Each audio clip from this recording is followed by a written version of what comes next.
Hello everybody, my name is Bright Rose and welcome back into Minecraft, where I'm running down the streets of my soon-to-be very ruined city here on the RelaxCraft server.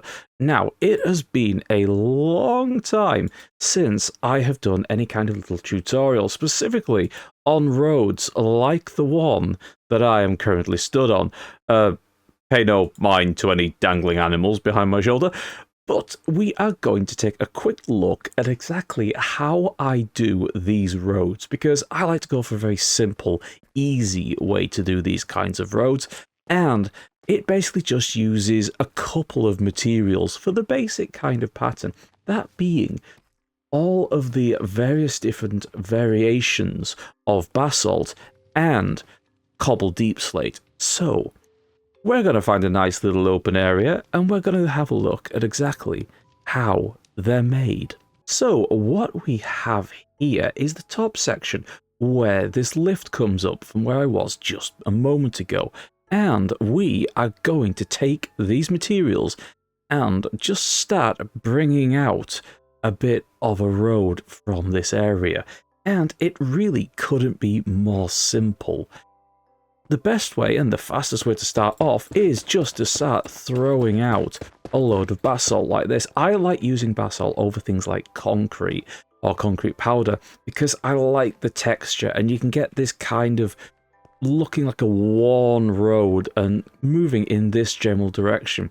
So whilst it would be very simple just to throw out all of these blocks like this, what I like doing is adding a little bit of texture variation by realigning the blocks vertically so you get this kind of broken pattern on top. So potentially, it looks like you could have a few more worn areas, things like that.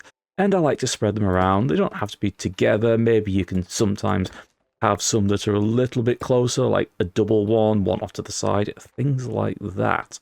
But what I do is just throw these around, and sometimes if I am planning a big area first, I will just run around that area, dotting these together like this where I think they might work. And, you can always change it a little bit later if you think of something different.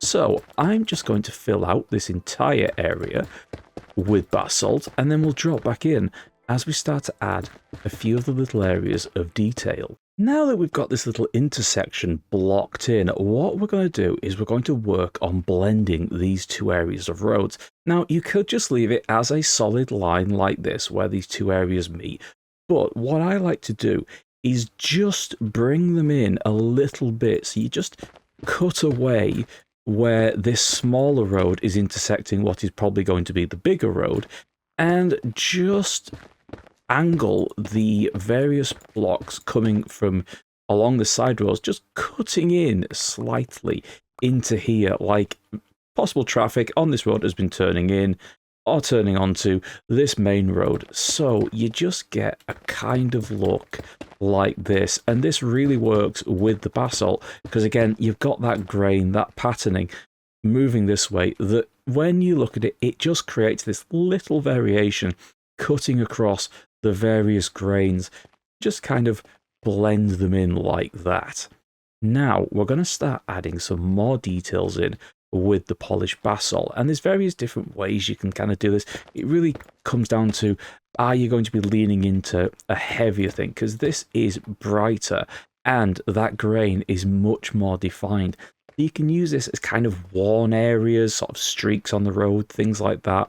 You can add in just little ones like that kind of thing, or sometimes if I want to do an area where there is a particularly big mark that I want to add in, I'll cut quite a long area out, making sure it is kind of uneven, just because that kind of looks better, and dot it like this somewhere in the centre where I want the very middle of the mark to be. I'll pop one of those up so you've got the swirl pattern on top there, and then you've got a much more interesting looking surface with one of these perhaps more worn areas like that. And it just begins, once you add them dotted around, to get a really more textured surface. And if you want an even a little bit more, maybe the road is really worn out, or you just want to add a little bit more detail, you can place slabs like that, drop them down, and you've got that little area. And if you want to, you can also fill it with water, things like that, and you will begin to get a much more detailed surface.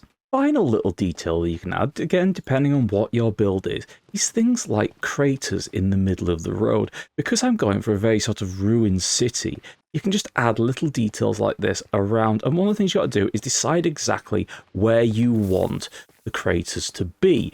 And once you've got that kind of area, you can begin adding lots of little detail in. Now, luckily, we have just generated a hole that we can now turn into a crater. So, grabbing the cobble deep slate, let's go and do that. As you can see, quite a deep little hole here, and what we are going to do is we are just going to use the cobble deep slate to add the various lower areas that we are looking for. If we maybe want to change it up a little bit, maybe we want it to be a bit more streaked that way and not quite as be the square there, we can add little bits like that. And then we can just add in the cobble deep slate slabs like that, and then begin to add a little bit around where the material has been thrown up on the outside of the crater, just like this. Now, I'm going to keep this really simple, and we are going to add just the cobbled deep slate slabs around. But if you want, you can add, like I have over here, little bits of pale moss carpet, things like that, dotted around, just to give more of a definition, a little more of a step like that in this kind of area. And you quickly begin to add in these further bits of detail. Maybe you want it a little stepped up like that. That kind of thing. And also, because you've got slabs in the bottom like that, you can add other little details, such as campfires just below the surface that allows for small amounts of smoke to rise up out of the ground like that. But yeah, that is my way of making roads. So, I hope this has been helpful.